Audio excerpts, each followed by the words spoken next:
Kalian selalu melakukan klaim bahwa Adam beragama Islam, Nabi Musa beragama Islam, Abraham beragama Islam. Nah sekarang, klaim itu tentunya harus bisa dibuktikan. Ya, apakah benar klaim tersebut? Mari kita buktikan ya secara data ya dengan sebuah pertanyaan awal kepada kalian. Di dalam surat Al-A'raf 157 di mana mengatakan yaitu orang-orang yang mengikuti Rasul Muhammad, nabi yang umi, tidak pandai baca tulis, yang namanya mereka temukan tertulis di dalam kitab Taurat dan Injil. Ya, Taurat dan Injil. Nah, pertanyaannya, Taurat yang mana yang menjelaskan atau menerangkan tentang nama nabi yang umi atau Nabi Muhammad sesuai yang dikatakan dalam Al-A'raf 157, atau Injil yang mana yang menuliskan nama Nabi Muhammad ya.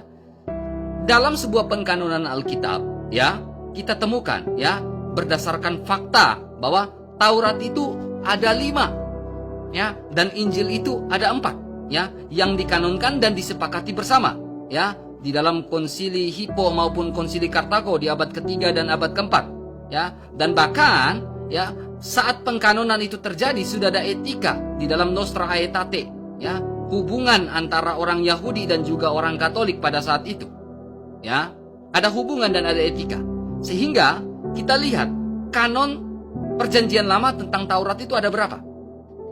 Daftar kitab-kitab perjanjian lama Yahudi ya, Torah atau dalam Yunaninya Pentateuch itu ada 5, kitab Bereshit, kitab Kejadian, Wele Shemot, kitab Keluaran, kitab Vayikra, kitab Imamat, Bemidbar atau kitab Bilangan ya, kitab Ele Hedebarim ya, kitab Ulangan ya.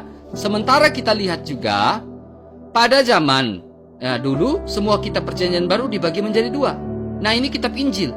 Injil itu dikanonkan ada 4, Injil Matius, Markus, Lukas, dan Yohanes. Yang menjadi pertanyaannya adalah ya, Taurat yang mana yang menuliskan nama Nabi Muhammad? Taurat yang dimaksudkan oleh Allah di dalam surah Al-A'raf 157. Ya, saya melakukan sedikit komparasi dan hanya membaca sebuah data ya, sebuah data.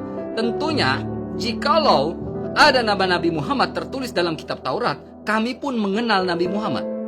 Ya, Musa pun mengenal nama Nabi Muhammad.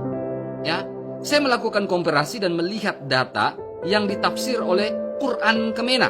Ya, di dalam tafsir Quran Kemena mengatakan bahwa Nabi Muhammad tertulis dalam kitab Yohanes 14 ayat 16, bahkan di dalam Ulangan pasal 18. Ya, sementara kalau kita sebagai orang Kristen yang melihat itu bukan merujuk pada nama nabimu, bukan merujuk pada nubuatan kepada nabimu.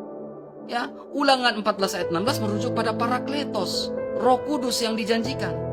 Logikanya gini, jikalau itu memang nama nabimu, kenapa ya orang Kristen tidak mengucapkan syahadat juga? Kenapa Yesus Kristus tidak mengucapkan syahadat? Syahadat kami adalah aku percaya akan Allah Bapa yang Maha Kuasa, pencipta langit dan bumi, dan percaya Yesus Kristus sebagai Tuhan kami. Itu syahadat kami. Ya, tidak pernah syahadat kami mengucapkan nama nabimu.